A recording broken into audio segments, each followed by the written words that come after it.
Olá, queridíssimos alunos do Estado de Rondônia, sejam todos bem-vindos para mais uma aula essa de filosofia, que nós iremos abordar um pensamento que ele é importante, todo pensamento filosófico ele é importante, mas que dentro da filosofia ele é pouco abordado. São poucos os que abordam esse pensamento. E hoje nós vamos trabalhar a filosofia árabe. Vamos conhecer os pensadores árabes que estão presentes ali na Idade Média. Então já vimos um pouco sobre o que foi o período medieval, lá com a patrística, lá com a escolástica. E agora vamos trabalhar alguns filósofos que são representantes lá da Idade Média, mas que desenvolveram uma filosofia árabe. Eu sou o professor Luciano e juntos vamos estar trabalhando hoje essa temática. Vamos lá então? A filosofia árabe. Então, vamos ver no primeiro momento a herança grega, olha só, a herança grega no Ocidente cristão, a contribuição dos árabes para a filosofia. E dentro dessa contribuição vamos ver o pensamento de Avicena e Averroes, dois filósofos árabes. E as habilidades para a nossa aula de hoje são, na verdade, articular conhecimentos filosóficos e diferentes conteúdos em modos discursivos com as ciências naturais, artes e outras produções culturais. Além disso, produzir textos a partir de reflexões realizadas. Então vamos entrar nesse momento na filosofia árabe. Essa filosofia que nós vamos começar a ver a partir de agora, que é tão riquíssima de conhecimento, que fundamentam ainda mais os princípios cristãos dentro da filosofia e que torna a filosofia fundamental para o desenvolvimento da teologia. Vamos lá então? A herança grega no Ocidente cristão. Então já estamos tendo um conhecimento de que os gregos vão estar presentes na filosofia árabe. Com a queda do Império Romano, olha só, um ponto de partida. Com a queda do Império Romano do Ocidente em 476 d.C. e a implantação do modo de produção feudal, a cultura greco-romana ela quase desapareceu. Então, diante disso, a herança cultural grega, olha só, ela foi preservada nos mosteiros pelos monges, únicos letrados em um mundo onde a maioria não sabia ler. Pessoal, na aula passada eu já estava falando dessa temática e já adiantei um pouco daquilo que a gente vai trabalhar agora. Então, lá na Idade Média, o período medieval, os únicos letrados, em sua grande maioria, eram os monges, aquelas pessoas que viviam em mosteiros, aquelas pessoas que tinham uma vida religiosa. Por quê? Porque elas tinham que saber ler, tinham que saber interpretar. Elas tinham que... eu vou ser um padre e eu não sei nem o que está escrito na Bíblia. Como que eu vou rezar a missa se eu não sei o que está escrito lá? Que espécie de padre eu seria? Então, naquela época, aqueles que viviam a vida religiosa, eles tinham que saber ler e escrever. Então, naquela sociedade, naquele período, naquela época, lá na Idade Média, poucos eram as pessoas que sabiam ler e escrever. E em sua grande maioria, ou quase todos, eram aquelas pessoas que estavam vivendo uma vida religiosa. Vamos lá então continuar no texto. Então, diante disso, a cultura greco-romana, ela quase desapareceu. E ela só não desapareceu graças a esses monges, que, como nós vimos na aula passada, o pensamento de Platão, de Aristóteles e outros filósofos foram introduzidos no pensamento lá da igreja, dentro da Idade Média. Então, a partir disso, a herança grega, ela continuou a ser desenvolvida durante a Idade Média. Vamos lá, então? Na Idade Média, reis, militares, pobres e vassalos eram, em sua grande maioria, analfabetos. Enquanto o cristianismo se espalhava pela Europa e se firmava, abolindo os últimos bastiões do paganismo, pessoal, esses últimos bastiões do paganismo, se vocês forem pesquisar a palavra bastiões, eram torres fortificadas. Então, esses últimos bastiões do paganismo eram aquelas pessoas que tinham uma forte influência em proliferar o paganismo, ou seja, uma doutrina que iria contra os princípios da igreja. Então havia aquelas pessoas que conseguiam fortemente fazer disseminar ainda o paganismo. Só que o cristianismo combatia essas pessoas.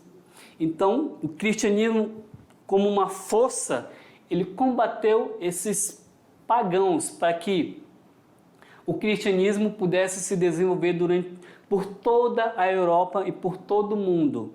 Vamos continuar lá no texto para a gente verificar algumas situações. Então, o cristianismo, ele se espalhava pela Europa e se firmava. Só que com isso, outra cultura florescia em terras do Oriente Médio e do Mediterrâneo, da qual viria o renascimento da filosofia no Ocidente, que era a cultura muçulmana. Essa cultura muçulmana também ela estava se desenvolvendo. E com isso, à medida que as obras de Platão e Aristóteles eram traduzidas, professor, olha só, caríssimos alunos, qual era a língua oficial de Platão e Aristóteles? Eles eram o quê? Gregos. Então, as obras deles estavam escritas na língua materna deles, gregos. Qual era a língua oficial da igreja? O latim. Então, as obras de Platão e Aristóteles, elas foram traduzidas do grego para o latim, e a partir daí, a tradução, elas foram traduzidas, mas também foram preservadas muitas coisas. Vamos voltar lá para o texto para a gente entender melhor. As obras de Platão e Aristóteles eram traduzidas do grego para o latim. No entanto, preservava-se a concepção de ciência greco-latina. Foi preservada, mas ao mesmo tempo foi dada uma visão cristã para isso. Como o saber subordinava-se a critérios religiosos, diversos teólogos adaptaram o pensamento antigo à fé cristã, ou seja, o pensamento de Platão e Aristóteles, os escritos que eles deixaram, eram considerados escritos pagãos. Os escritos pagãos não eram aceitos pela igreja. Aí o que aconteceu? Essas obras começaram a ser traduzidas e introduzidas nelas uma fundamentação religiosa. Lembram-se que lá em Platão, ele trabalha o mundo sensível e o mundo inteligível, e que Aristóteles, lá na metafísica, que nós vamos ver a partir do ano que vem, mas já demos uma pincelada, Aristóteles ele vai trabalhar o conceito do demiurgo, do motor imóvel, que nós vamos também fundamentar isso no ano que vem. O que é o motor imóvel em Aristóteles? Segundo Aristóteles, o motor imóvel ele é uma força que move todo o universo, mas não move a si mesmo, porque ele é imóvel. É como se eu dissesse, esse motor imóvel, se fosse sendo traduzido por uma linguagem cristã, o motor imóvel move todo o universo, mas não move a si mesmo, porque ele é perfeito. Então, o que Aristóteles chama de motor imóvel, os medievais vão chamar de Deus. O que Platão fala de mundo sensível, nada mais é do que esse mundo em que nós vivemos, esse mundo terreno. E o mundo inteligível seria o reino de Deus. Isso estou falando assim a grosso modo. Mas o que eu quero dizer é que o pensamento de Platão e Aristóteles foram traduzidos, preservados muita coisa, mas ao mesmo tempo foi dado a essa tradução uma visão cristã, para que o pensamento deles pudesse ser aceito pela igreja e ser fundamentado como um princípio que vai determinar aquilo que a gente viu em aulas passadas, que é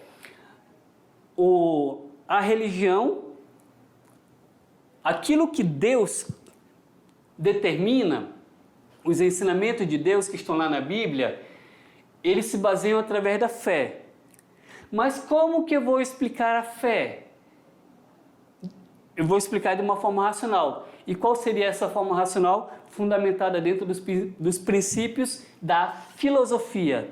Então, a teologia necessitava da fé para fundamentar a Sagrada Escritura. A revelação divina que foi dada por Deus, ela se baseia na fé, na pessoa acreditar. E como que eu vou mostrar para o outro aquela revelação divina? Fundamentando o pensamento cristão dentro da filosofia. Então, por isso que as obras de Platão e Aristóteles foram traduzidas, mas ao mesmo tempo preservadas certos critérios, para que, diante disso, não houvesse aquilo que já vimos na aula anterior, um jeito de que a filosofia ou a ciência, em determinado momento, pudesse contrariar as verdades reveladas. Isso não era permitido. Então, eu tinha que seguir, a grosso modo, um viés da qual aquilo que eu vou ensinar dentro da filosofia esteja concordando diretamente com aquilo que a teologia pede. Porque eu não posso me desviar em nenhum momento, para que, ao me desviar, eu poderia estar contradizendo os princípios teológicos. Então, eu tinha que ter muito cuidado com aquilo que eu dizia. Aquilo que iria ser dito pelos religiosos tinha que ser, de certa forma, muito cuidadoso, para que em nenhum momento ele, ao tentar mostrar que a teologia, o pensamento cristão era forte, ele não poderia se descuidar para que em nenhum momento, ao invés de dizer uma coisa, ele falasse uma outra coisa que não tinha nada a ver e acabaria desmerecendo o conhecimento teológico. Isso era muito importante naquela época e até hoje é muito importante, certo? Vamos voltar lá para o texto. Além de Platão e Aristóteles, como a gente está vendo, a ciência medieval pouco aproveitou da herança helenística que nós já vimos lá de Alexandria, bem como das pesquisas dos árabes. Os árabes deixaram notáveis pesquisas, mas naquela época não teve muita importância como se tem hoje. Vamos ver então a contribuição dos árabes. Os árabes exerceram longa e fecunda influência no continente europeu. A expansão árabe, marcada pelo islamismo, que foi fundada por Maomé, ela teve início no século VII. O que teve início no século VII? O islamismo? Não, a expansão árabe. Aqui, ó. A expansão árabe, que foi marcada pelo islamismo, fundada por Maomé, ela teve início no século VII depois de Cristo. Ela ocorreu em diversas regiões do Oriente Médio e depois por todo o norte da África, alcançando posteriormente Portugal e Espanha, no início do século VIII. Do século XI ao século XV, os reis cristãos do norte da Península Ibérica pressionaram pouco a pouco os invasores até expulsá-los de seu último reduto, que seria o Reino de Granada, em 1492. E com isso os árabes eles foram se expandindo ainda mais, o pensamento árabe. O renascimento cultural árabe, olha só, aqui são várias informações que vocês têm que ficar atento. O renascimento cultural árabe, ele inicia no século VIII, em Bagdá. Diante disso, o movimento ele intensificou-se no século seguinte com a criação da Casa da Sabedoria. Guardem isso daqui. Casa da Sabedoria. Era um centro de estudos que agregou um corpo de sábios e tradutores de obras científicas vindas da China, Índia, Alexandria e da Grécia clássica. Além de traduzirem nessa escola da sabedoria, além de traduzirem as obras de Platão e Aristóteles e Plotino, eles criaram observatórios astronômicos e intensificaram estudos de óptica, geografia, geologia e meteorologia. Mas também no campo da astronomia, os árabes aperfeiçoaram os métodos trigonométricos para o cálculo das órbitas dos planetas, chegando a desenvolver o conceito que vocês estudam lá na matemática, o seno. Foram os árabes que desenvolveram o seno. Além disso, eles foram os introdutores no Ocidente dos algarismos arábicos e os criadores da álgebra. Coisa super boa que vocês estudam, né? E no campo da medicina, eles divulgaram as obras de Hipócrates, de Cós e Galeno, além de realizarem um trabalho original de organização de seus conhecimentos. Então, os árabes, eles não fizeram pouco. A contribuição deles é vasta, tanto no campo da filosofia, no campo da religião, no campo científico, da matemática, da pesquisa científica, pesquisa astronômica. Eles têm um campo enorme de conhecimento. E por isso que eu falei no início, muitas vezes o pensamento deles é deixado de lado, mas eles têm um vasto conhecimento. Eles deixaram um legado vasto para a humanidade, um conhecimento muito amplo. E esses conhecimentos são fundamentais e foram fundamentais naquela época e são fundamentais até hoje para o desenvolvimento de várias ciências. Ok? Continuando. Outra coisa que eles desenvolveram, a alquimia. O que é alquimia?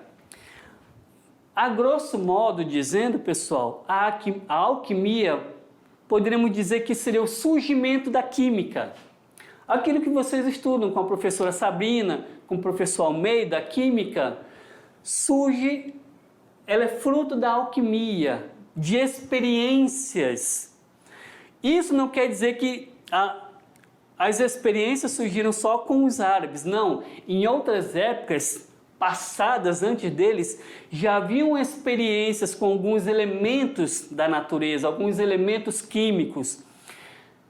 Mas eram experiências assim que as pessoas não sabiam como acontecia. Sabiam que acontecia, mas não conseguiam descrever todo o processo. Juntar um componente químico com outro vai ter uma reação química. Só que não sabiam, as pessoas em épocas anteriores não sabiam descrever como é que eram essas reações. Já com o surgimento da alquimia, não. Eles começam a observar essas reações e começam a descrever de forma detalhada. Como a gente pode verificar lá no texto, olha só. Na alquimia, pela sistematização de fatos observados durante várias gerações e de trabalho de observação e experiências, aceleraram a passagem do ocultismo, ou seja, das ciências ocultas, aquelas ciências que não tinham uma explicação, para um estudo racional e cuidadoso dos minerais e metais. Então, a partir dessa aceleração, tirar do ocultismo, ou seja, eu sei se eu misturar um elemento químico com outro, vai ter uma reação. Só que eu não sei descrever que reação é essa.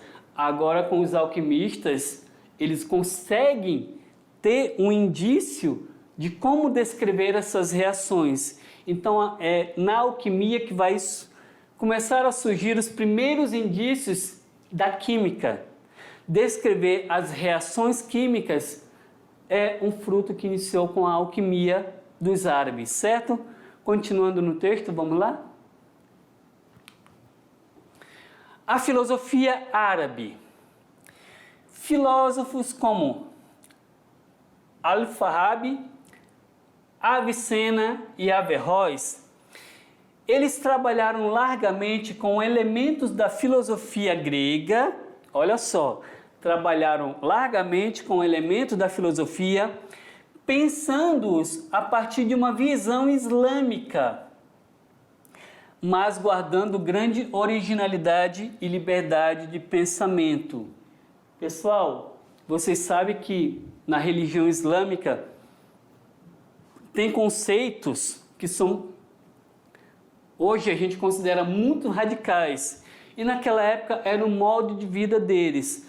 Só que o pensamento filosófico divergia muito do pensamento do islamismo, já lá naquela época. Mas o que aconteceu? Esses filósofos começaram a traduzir, a trabalhar de forma com que o pensamento dos filósofos, Platão, Aristóteles e Plotino, se eu não me engano, começassem a ser introduzidos nessa visão islâmica, mas ao mesmo tempo havia-se o respeito pela cultura tanto grega como pela cultura do islamismo. Então tinha que ter um certo limite. As coisas não eram feitas de forma atrapalhada. Tinha que saber dosar com a medida certa, para que o pensamento filosófico não influenciasse profundamente o pensamento islâmico e que nem o pensamento islâmico deixasse de lado certa importância da cultura grega. Ok? Vamos então lá, para dar continuidade ao texto. Temos aqui então Avicena. E aí, conseguem traduzir o nome dele? O nome dele era esse daqui, ó. Abu Ali Hussein ibn Abdallah ibn Sina, também conhecido como Avicena. É mais fácil, não é?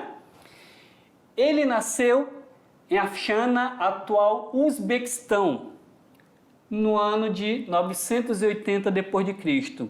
e veio a falecer em Ramadã, no Irã, em 1037.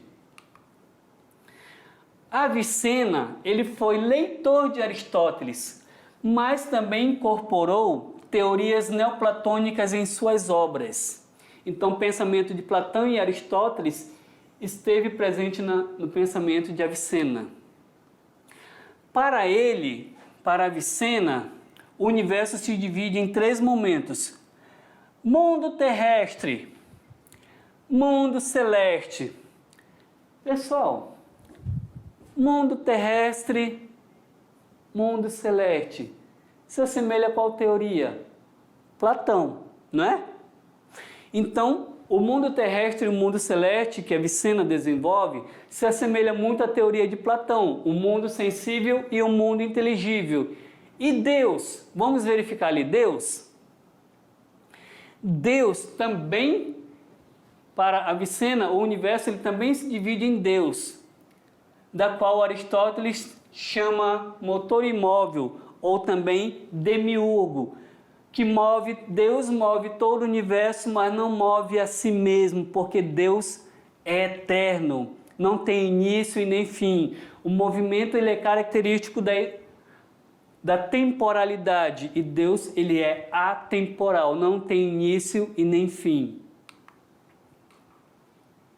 O mundo terrestre, da qual ele fala, era feito de objetos materiais, podendo ser conhecido pelos sentidos. Então, o mundo terrestre é aquilo que é captado pelos nossos sentidos e que podem ser conhecidos pelos nossos sentidos. Já o mundo celeste, ele era alcançado somente pela inteligência e é permeado de formas imateriais, que Avicena ele chama essas formas de anjos ou espíritos. E Deus, no caso, é por essência, o ser necessário, o primeiro motor imóvel, que move todo o universo, mas não move a si mesmo. Então é dessa forma que Avicena trabalha esses três conceitos relacionados ao universo, da qual ele diz que o universo ele é dividido em mundo terrestre, mundo celeste e Deus. Ele destacou-se também em outras áreas, no campo da medicina, e temos o seu principal trabalho, o Cânone da Medicina. Esse cânone, ele continua a ser utilizado como manual de medicina nas universidades da Europa e do mundo islâmico até o início do período moderno. Então, esse cânone da medicina deixado por ele foi muito importante para o estudo da medicina dentro da cultura islâmica e dentro da cultura religiosa lá das universidades da Europa, lá que nós vimos na patrística, na escolástica. Como filósofo, aqui vimos ele como um desenvolvedor de seu conhecimento no campo da medicina. Agora, como filósofo, sua principal obra é A Cura, que teve um impacto decisivo sobre a escolástica europeia, especialmente Tomás de Aquino. Então, Tomás de Aquino, ele também desenvolve a sua filosofia partindo desse princípio. Então, essa obra, A Cura, ela teve um forte impacto na vida de Tomás de Aquino. Diante disso, a filosofia de Avicena, ela é uma tentativa de construir um sistema coerente e abrangente que esteja de acordo com as exigências religiosas da cultura muçulmana. Olha só, ele traz muito presente a filosofia dentro daquilo que é exigido pela cultura muçulmana. Como tal, ele pode ser considerado o primeiro grande filósofo islâmico. Seu trabalho é frequentemente visto como parte integrante das tradições aristotélica e neoplatônica. Pessoal, é aquilo que a gente já estava falando antes. O pensamento de Platão e Aristóteles, ele esteve presente na cultura medieval e ele esteve também presente dentro da cultura muçulmana. Não foi somente dentro da Igreja Católica, como nós vimos lá na Idade Média. Entre os muçulmanos, também o pensamento de Platão e Aristóteles foi muito forte. O pensamento deles foram fundamentais para desenvolver a religião ali no período medieval na Europa, dentro do cristianismo, e agora nós estamos vendo também o pensamento de Platão e Aristóteles foi fundamental para desenvolver um trabalho filosófico dentro da cultura islâmica, certo? Vamos lá então? Um princípio favorito de Avicena, olha só, que é citado não somente por Averroes, um princípio favorito de Avicena, que é citado não somente por Averroes, que nós vamos já ver, mas também pelos escolásticos, especialmente por Santo Alberto Magno, era o seguinte: Intellectus informe agit universalitatem. O que significa? A universalidade das nossas ideias é o resultado da atividade da própria mente. A universalidade das nossas ideias é o resultado da atividade da própria mente. Pessoal, universalidade das ideias é quando uma ideia ela se tornou, podemos assim dizer, uma ciência, uma verdade. A universalidade das ideias ela é uma verdade. Só que ela é resultado de uma atividade própria da mente. Alguém pensou naquilo, teve uma ideia, essa ideia se tornou uma verdade e essa verdade ela é uma verdade universal, válida para todos. Então, a universalidade do conhecimento ela é fruto da mente.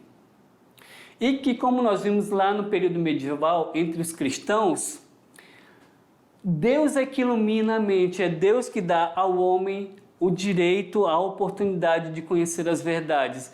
Quanto mais eu me aproximo de Deus, mais eu conheço a verdade. Então, diante disso, o pensamento islâmico também gira em torno disso. A universalidade do conhecimento de nossas ideias, ela é resultado da atividade da própria mente. Então, o conhecimento ele é um fruto intelectual. Então, para isso é necessário desenvolvermos a nossa inteligência. Vamos continuar então?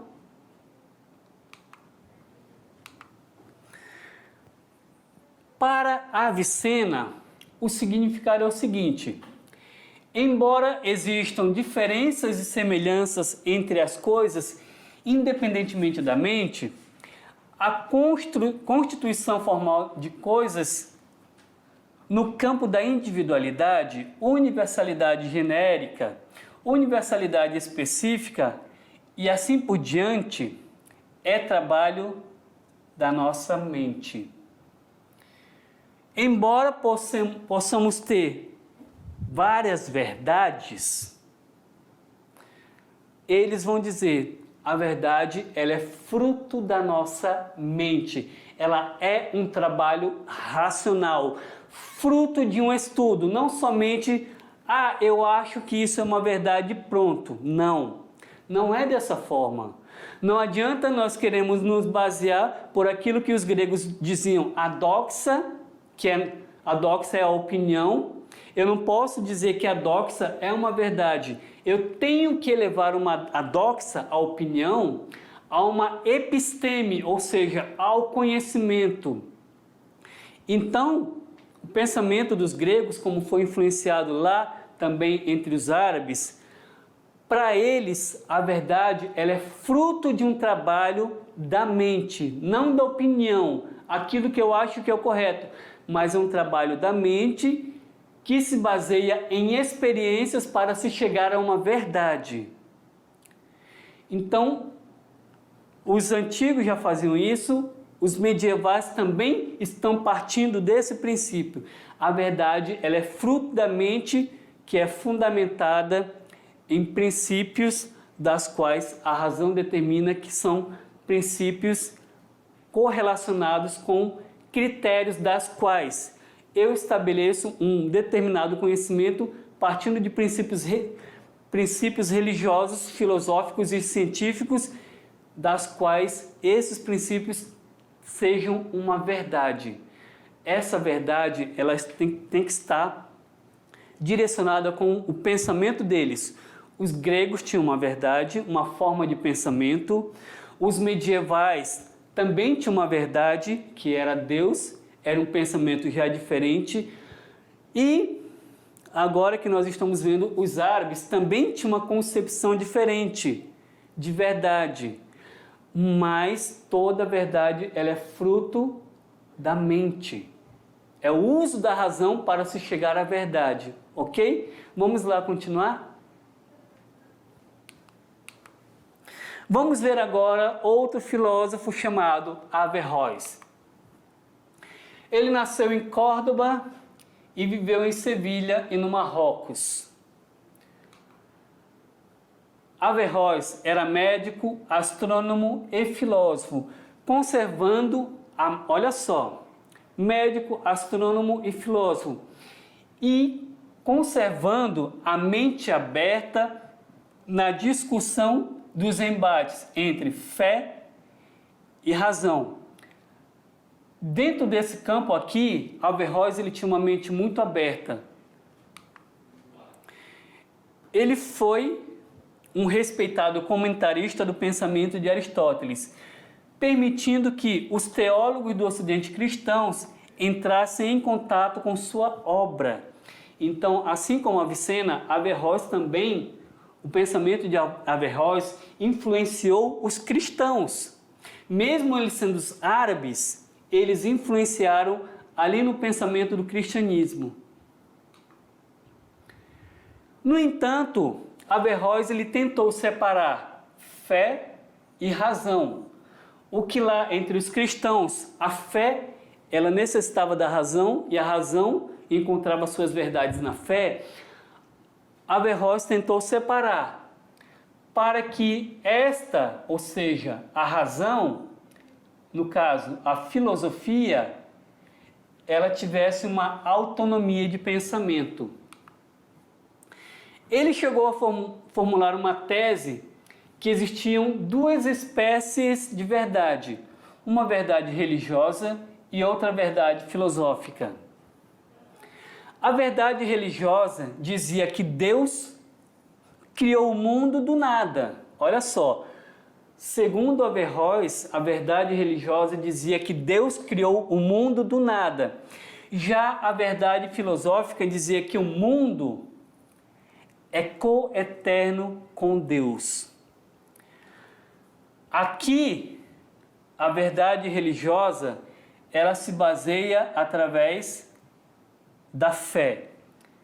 Deus criou o mundo do nada. A verdade filosófica, ela se baseia através da razão. O mundo é coeterno com Deus. Aqui, essa primeira verdade aqui, por ser baseada na fé, ela não tem explicação. Acreditamos que seja dessa forma e pronto.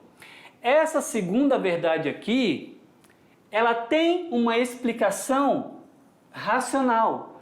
Eu posso tentar explicar que o mundo é coeterno com Deus e eu vou encontrar argumentos para explicar isso. A verdade religiosa não se explica, a verdade filosófica é explicável sim. Então, Averroes ele faz isso, tenta separar a verdade religiosa da filosófica para que a religiosa se acredite e a filosófica justifique. Vamos continuar lá então? Averroes adquiriu adeptos na Universidade de Paris, mas seus seguidores foram duramente castigados devido a divergências de interpretações, sobretudo do ponto de vista religioso.